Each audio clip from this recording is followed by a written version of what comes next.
Entramos ya en la recta final de la iglesia de Filadelfia y vamos a leerla. Para ello vamos al capítulo 3 del libro de Apocalipsis, versículos del 7 al 13, o libro de la revelación. A mí me sale mejor decir el libro de la revelación, porque es lo que significa. Es la revelación de parte de nuestro Señor Jesucristo para su iglesia en los últimos tiempos. Si ya lo tenéis, dice así: escribe al ángel de la iglesia en Filadelfia. Esto dice el santo, el verdadero, el que tiene la llave de David, el que abre y ninguno cierra, y cierra y ninguno abre. Yo conozco tus obras, he aquí he puesto delante de ti una puerta abierta, la cual nadie puede cerrar, porque aunque tienes poca fuerza, has guardado mi palabra y no has negado mi nombre. He aquí yo entrego de la sinagoga de Satanás a los que dicen ser judíos y no lo son, sino que mienten. He aquí yo haré que vengan y se postren a tus pies y reconozcan que yo te he amado. Por cuanto has guardado la palabra de mi paciencia, yo también te guardaré de la hora de la prueba que ha de venir sobre el mundo entero, para probar a los que moran sobre la tierra. He aquí yo vengo pronto, retén lo que tienes para que ninguno tome tu corona. Al que venciere, yo le haré columna en el templo de mi Dios, y nunca más saldrá de allí, y escribiré sobre él el nombre de mi Dios y el nombre de la ciudad de mi Dios, la nueva Jerusalén, la cual desciende del cielo de mi Dios, y mi nombre nuevo. El que tiene oído, oiga lo que el Espíritu dice a las iglesias. Amén. Vamos a orar, porque aunque aquí hay una serie de datos y cosas escritas, para que el Señor siempre sea el que hable a nuestras vidas, porque yo creo que es lo que queremos, ¿verdad? No una charla, no un sermón, no un discurso, sino que sea el Espíritu Santo el que hable las palabras adecuadas para bendecir nuestras vidas. Señor, así es nuestro deseo, que tú nos abres a través de tu palabra, Señor, a través de datos históricos, a través de acontecimientos, Señor, que tu palabra hable a nuestras vidas, Señor. Sobre todo te pedimos que nos ayudes a ser hacedores, Señor, de tu palabra, Señor, y que tu palabra, Señor, haga en nosotros esa obra preciosa que quiere hacer en cada uno de nosotros, Señor. Glorifícate en tu palabra, Señor, en nuestras vidas, Señor. Sé tú el que nos hable, Señor, y recibe tú toda gloria, toda honra, todo honor, todo poder, toda pleitesía, porque solo tú, oh Dios, te lo mereces. Gracias te damos en el nombre de Jesús, tu Hijo amado. Amén. Amén. En los versículos anteriores al día de hoy, versículos del 10 al 11, hay unas palabras que nos dicen que Jesús dice a su iglesia: retén firme lo que tienes. Retén firme lo que tienes. ¿Y qué es lo que tenemos? Al Señor en nuestras vidas. A la gracia que un día nos salvó y nos hizo ser hijos de Dios. Y Jesús dice que va a guardar a su pueblo. Pero en ese guardar, en ese vivir, en ese peregrinar por la tierra, nosotros tenemos que estar al servicio de nuestro Dios, entregados a Él. Si hacemos una recapitulación muy rápida de los mensajes que Dios ha dado a su iglesia, recordamos el primer mensaje a Éfeso: has perdido tu primer amor. Que Dios nos ayude a recuperar ese primer amor. Es como ese primer amor de cuando nos enamoramos y estamos tan pendientes de la persona de la cual nos hemos enamorado, queremos estar todo el rato a su lado, escuchándola, abrazándola si podemos. Que ese primer amor sea una realidad en nosotros como hijos de Dios. En la segunda iglesia, esa iglesia que es perseguida, señalada, maltratada, la iglesia de Esmirna, hermanos, no tengamos temor a perder. Porque muchas veces los hijos de Dios podemos pensar: voy a perder.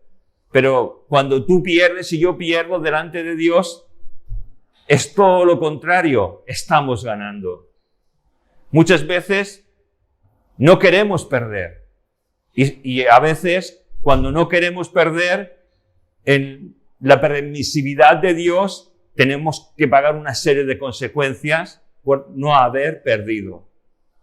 Porque cuando perdemos, nuevamente os digo, ganamos siempre. Si perdemos delante de Dios, siempre estamos ganando. En esta iglesia de Esmirna, Dios no le reprocha nada. Que Dios nos ayude a ser como Esmirna, ¿verdad? Hermanos, tenemos que aprender a leer la Biblia, a estudiarla, para que nadie nos pueda poner tropiezo, ni hacer que nuestra mente divague, ni saber, porque muchas veces sí somos hijos de Dios, hemos experimentado la gracia de Dios, pero ¿sabemos lo que creemos? Porque nos puede venir alguien y nos puede hacer titubear como a la iglesia de Pérgamo. Mira, el otro día, un dato curioso, me llamó un creyente. Yo no sé el tiempo que tú llevas como creyente, como hijo de Dios. Tiene más de 30 años en los caminos de Dios. Y me llamó por teléfono para hacerme una serie de preguntas acerca del sábado. Él estaba leyendo un libro que decía que, claro, que lo que Dios instauró era el sábado, el día de reposo. Y el sábado empieza a las 8 de la tarde del viernes y acaba a las 8 de la tarde del sábado. Claro, y que estábamos haciéndolo mal, porque nosotros celebramos el día del Señor, el día de descanso, el domingo.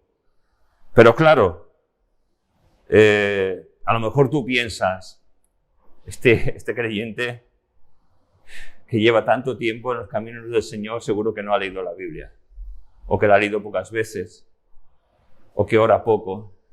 ¿Sabes una cosa? Lee más de 5 capítulos diarios al día.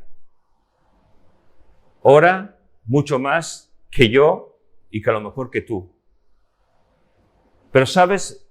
A este creyente de tanto tiempo le hace falta una cosa: el conocer la palabra de Dios en profundidad. El que le enseñen lo que la palabra de Dios verdaderamente dice. Por eso en las iglesias hay maestros.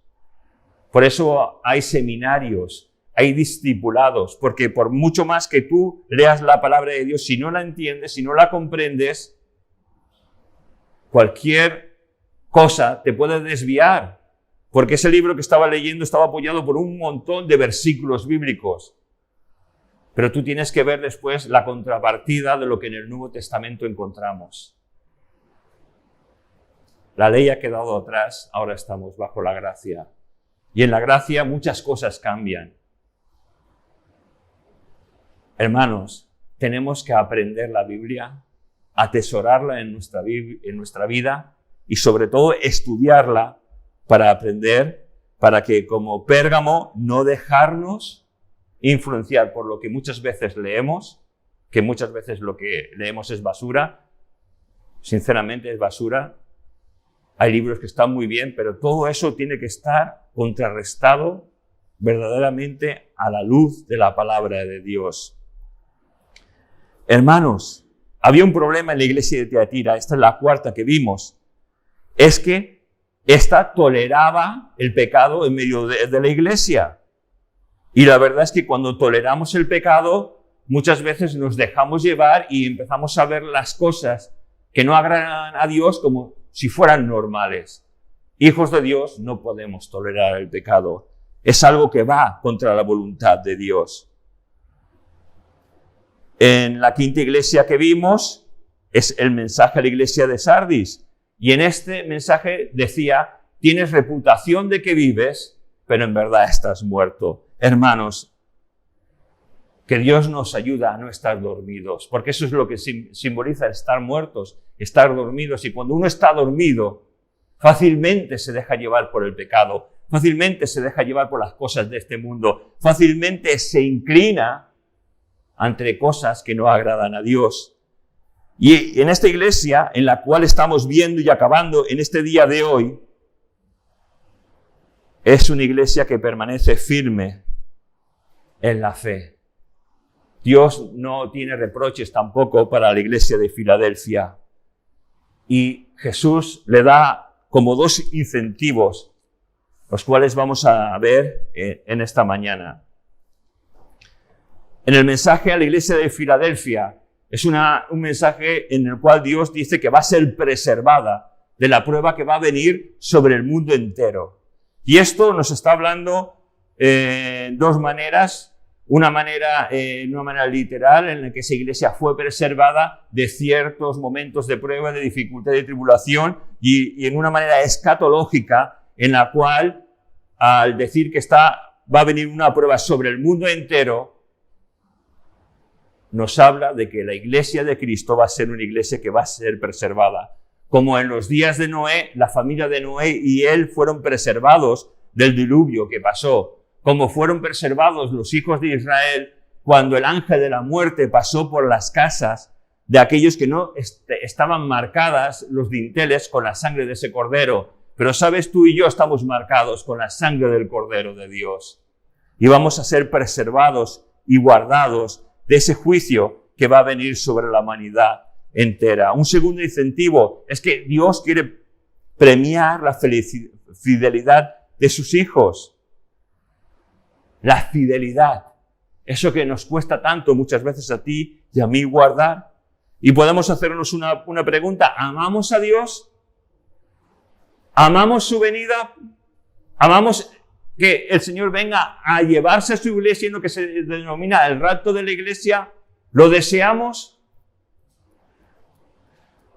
Porque el Señor quiere que tú y yo deseemos el que marchemos con Él, que lo amemos tanto, que deseemos estar con Él, que no amemos las cosas tantas de este mundo, porque a este mundo es tan bonito, tan maravilloso, a pesar de los problemas y dificultades, hay tantas cosas hermosas, las cuales son lícitas de amar y de desear, pero que no se pueden interponer entre el amor de Dios y nosotros.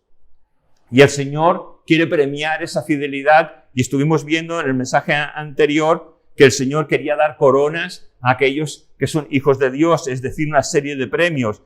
Y hablamos de 5 coronas que vamos a nombrarlas rápidamente. Hay la corona incorruptible, que la encontramos en el libro de 1 de Corintios, capítulo 9, versículo 25, la corona de justicia, 2 de Timoteo, capítulo 4, versículo 8, la corona de gloria o corona del regocijo o de los ganadores de almas, 1 de Tesalonicenses, capítulo 2, versículos del 19 al 20, y 1 de Pedro, capítulo 5, versículo 4. La corona de la vida la encontramos en Santiago, capítulo 1, versículo 12, y en el libro de Apocalipsis, en este mensaje a estas iglesias, capítulo 2, versículo 10. Quinta corona, la corona de gloria, la encontramos en 1 de Pedro, capítulo 5, versículos del 2 al 4.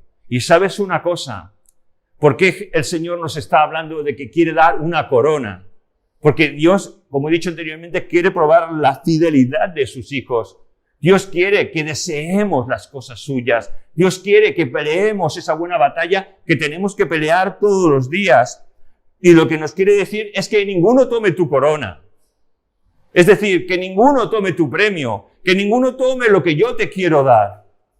Claro, si a ti te da igual o a mí me da igual el tener una corona o no, queremos entrar en el cielo como por los pelos. No, de ninguna manera Dios desea esto para nosotros.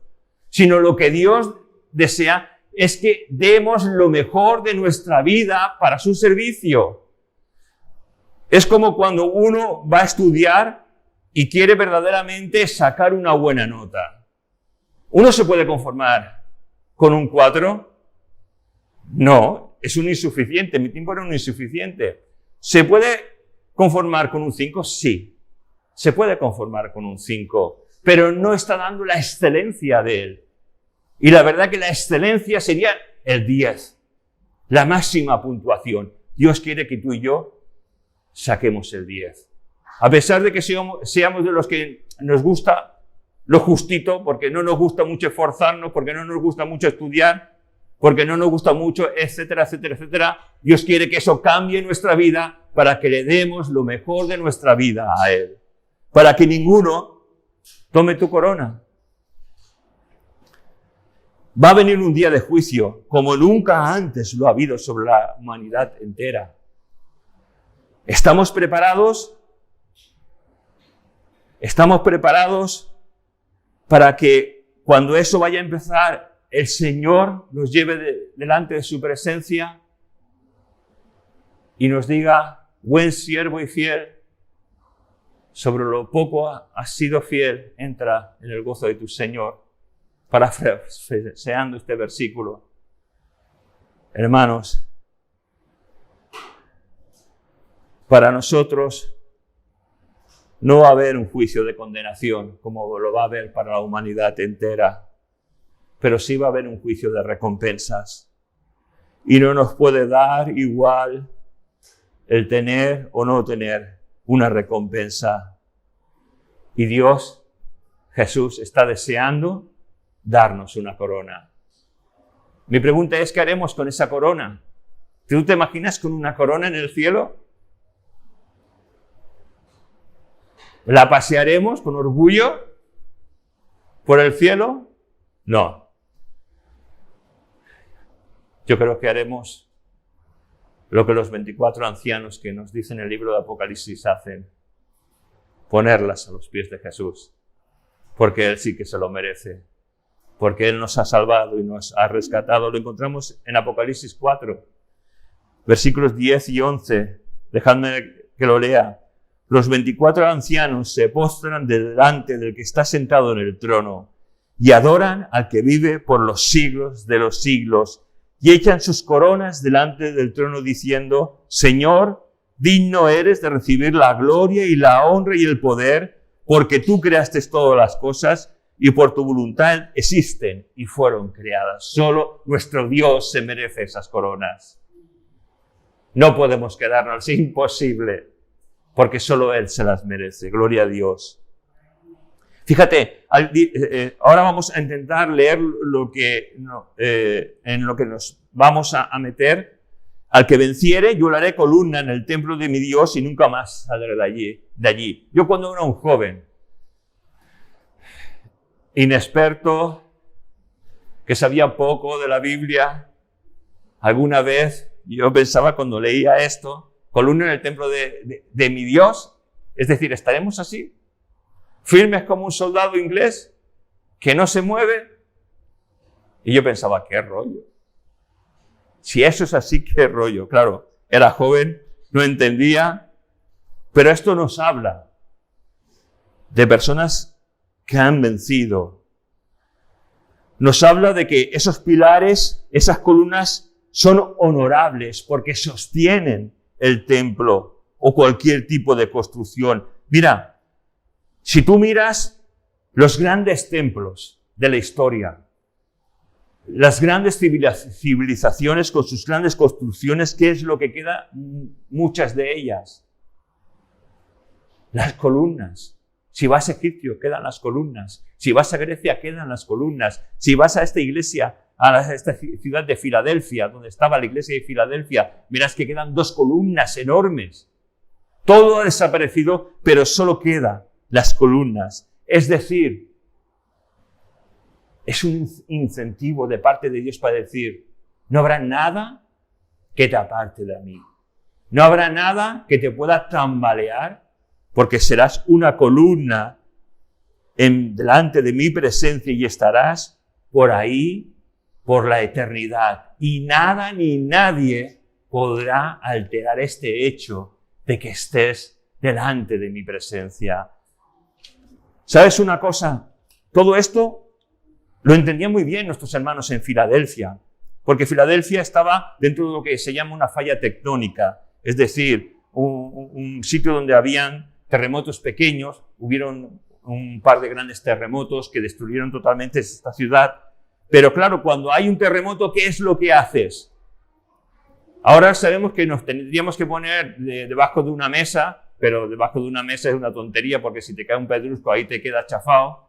Pero sí, debajo de los marcos de una puerta o debajo de una columna así, te puedes quedar, que no te va a pasar nada. No se va a hundir, se hundirá todo a tu alrededor, pero eso va a quedar estable.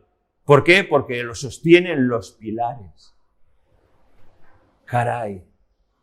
Y en los marcos de las puertas hay 2 pilares que sostienen, que previenen toda la fuerza que pueda venir de arriba hacia abajo. Caray, viviremos en un templo que jamás va a ser destruido. ¿Sabes? Incluso en el templo de Jerusalén fue 2 veces destruido. Y Jesús nos está haciendo una promesa. Nos está convirtiendo en creyentes que vamos a vencer, que vamos a ser pilares en el templo de Dios y nunca más saldremos de allí, sino que tendremos comunión con Dios por toda la eternidad. ¡Qué maravilla!, ¿verdad?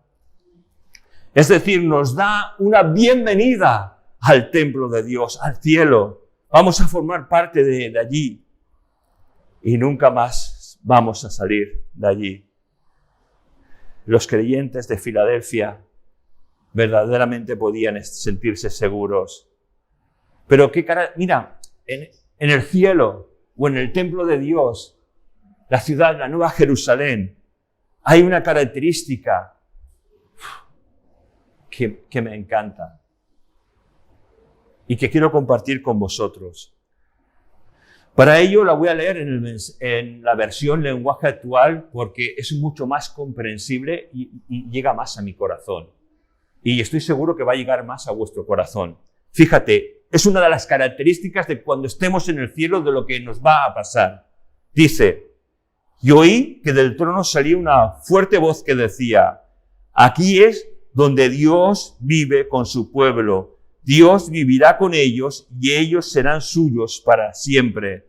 En efecto, Dios mismo será su único Dios.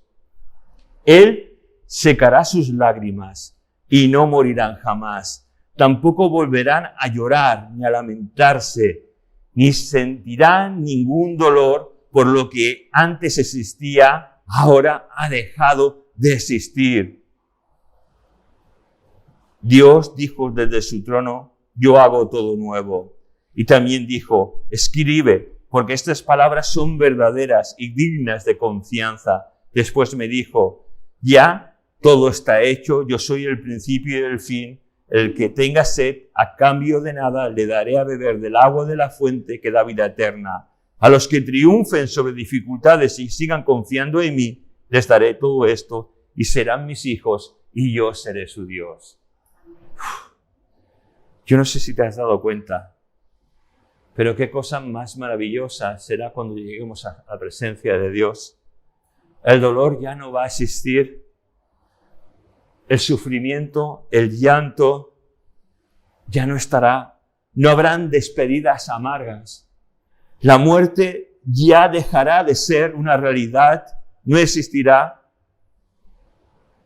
Todo por lo que hemos pasado, que nos ha causado dolor o enfermedad, habrá sido como un mal sueño que hemos tenido. Todo quedará en un pasado y solo nos quedará un futuro glorioso, sin nada de limitaciones humanas.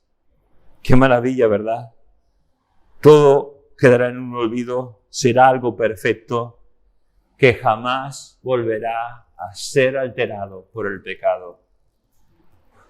Yo no sé si entiendes lo que te estoy diciendo, pero esto es algo tremendo, es algo maravilloso.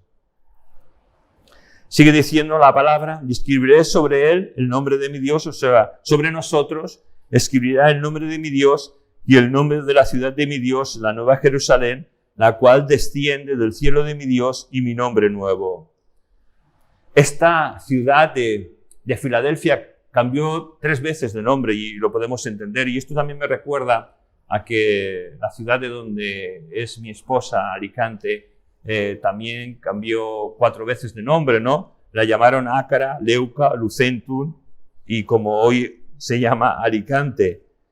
Y Dios quiere reflejar algo maravilloso a estos hermanos de Filadelfia que pueden comprender que tal vez nosotros no entendemos ciertas cosas, pero que ellos van a entender muy bien.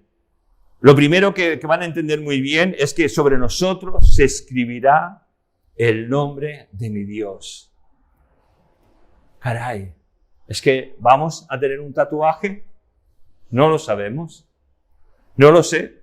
Esto permite los tatuajes de ninguna manera, lo siento. La Biblia es muy clara. en el libro de Éxodo. Pero lo que sí sabemos es lo que quiere decir Dios acerca de esto, porque esto nos habla de protección y de permanencia, como señal de que somos de Jesús para siempre. Así como el sumo sacerdote en el templo llevaba una tiara en la que llevaba el nombre de Dios, y esto daba prueba de que era posesión absoluta de Dios. Todos los vencedores de todos los tiempos llevaremos el nombre de Dios. Qué maravilla, ¿verdad? Es nuestra identidad, pertenecemos a Dios, no pertenecemos a este sistema político social, no pertenecemos a este mundo, no pertenecemos a Satanás, pertenecemos a Dios. Qué maravilla tan grande. El nombre de la ciudad de Dios también se escribirá sobre nosotros, la Nueva Jerusalén. Y esto es un recordatorio también para que recordemos de dónde somos, de dónde estamos, de cuál es nuestra ciudadanía, de cuál es tu ciudadanía. Y aunque Filadelfia era una ciudad tal vez poco importante comparada con todas las demás que hemos visto, era una iglesia que estaba siendo fiel. No era tan grande como otras iglesias que hemos visto, no era tan próspera, no tenían tantos instrumentos ni tanta influencia política. Era una iglesia pequeñita, pero era una iglesia fiel a Dios. Qué maravilla esto, ¿verdad? Que recordemos de dónde somos, de Dios, de Jesucristo. Y tenía este privilegio la iglesia de Filadelfia, que estaba escrita en los registros civiles del reino de los cielos. ¿Y tú y yo estamos escritos en los registros civiles del reino de los cielos? Claro que sí, si hemos nacido de nuevo, ahí pertenecemos. Y aunque en esta tierra muchos se jactan, yo soy ciudadano americano, yo soy ciudadano inglés, yo soy ciudadano francés, yo soy ciudadano de donde sea, nosotros somos ciudadanos del reino de los cielos. Eso sí que vale la pena. Eso es todo lo que tú y yo podemos desear. Ojalá todos los que aquí estamos en esta mañana seamos ciudadanos del cielo. Y si alguno me escucha, cuando esto se publique, ojalá que si no eres ciudadano del cielo, pronto llegues a ser ciudadano del cielo. Tercer cosa que se va a escribir sobre nosotros, el nombre nuevo de nuestro Señor Jesús, que solo Él conoce. ¿Sabes una cosa? Nosotros antes éramos mentirosos, adúlteros, ladrones, otros erais buenas personas, otros santurrones. Ahora tenemos una nueva identidad.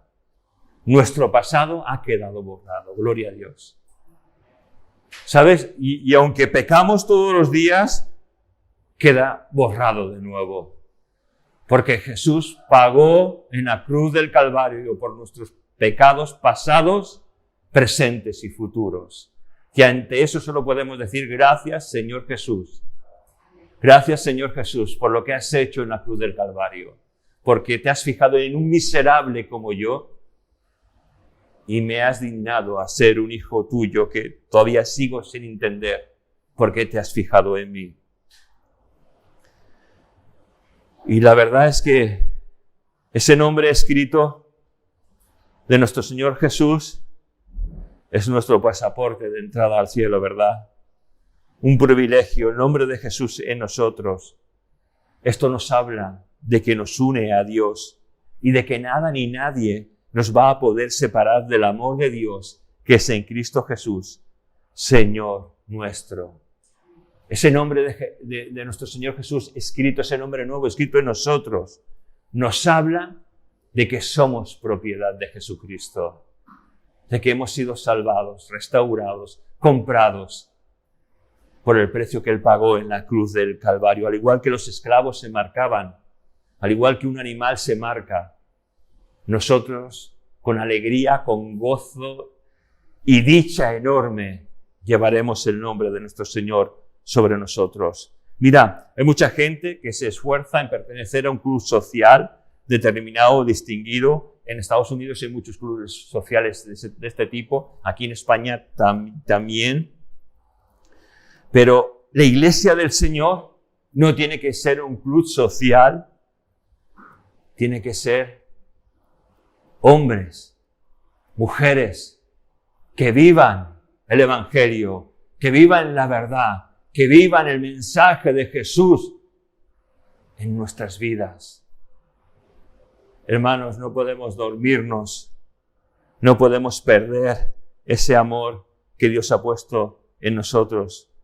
Hijo de Dios, hermano mío, nunca olvides de quién somos y a quién pertenecemos. Nosotros somos del Señor. Y fíjate que aunque muchas veces el gobierno nos obliga a que cada iglesia tenga un nombre, y hay iglesias hoy en día que se jactan, yo soy la iglesia tal, la iglesia Pascual o Benjamín, o yo que sé cómo se quiera llamar. Ya sabéis que nosotros aquí en la iglesia tenemos un nombre, pero olvidémonos de nombres. Pertenecemos a Jesucristo. Es la iglesia aquí en Santa Perpetua, o en Barcelona, o en Viladecans, o en Gavà, que pertenece a Jesucristo. No nos sintamos orgullosos por un nombre.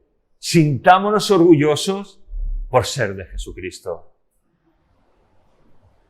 Los nombres nos dividen. Jesús nos une. Somos del Señor. Y quiero acabar con un último versículo. El último versículo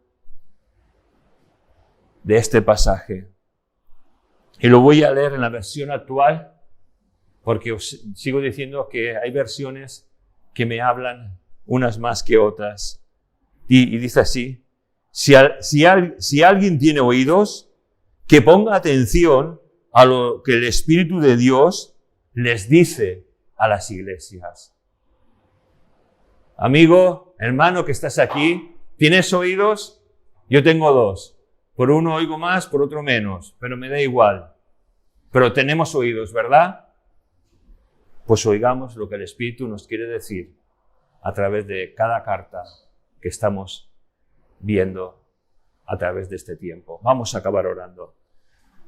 Señor, muchas gracias, Señor, por ser tus hijos. Muchas gracias por pertenecer a tu iglesia universal. Perdónanos, Señor, por tantos fracasos. Perdónanos por la desidia que muchas veces tenemos. Perdónanos, Señor, por perder lo que no tendríamos que perder. Y ayúdanos, Señor, a volver a los principios. Ayúdanos a volver a las sendas antiguas. Ayúdanos a volver a ti. Señor, toca nuestra mente y nuestra alma. Renuévalo, Señor. Y rompe, Señor, toda atadura, Señor. Toda cadena, Señor. Todo pensamiento que es hostil a ti, Señor. Renuévanos, Señor, con tu palabra, con el poder de tu Espíritu Santo. Ayúdanos a amarte a ti por encima de todo. Ayúdanos a desear los dones, Señor. Ayúdanos a desear que tú nos regales el bautizo del Espíritu Santo, Señor, y el don del Espíritu Santo, Padre. Gracias te damos en tu nombre, Jesús. Amén.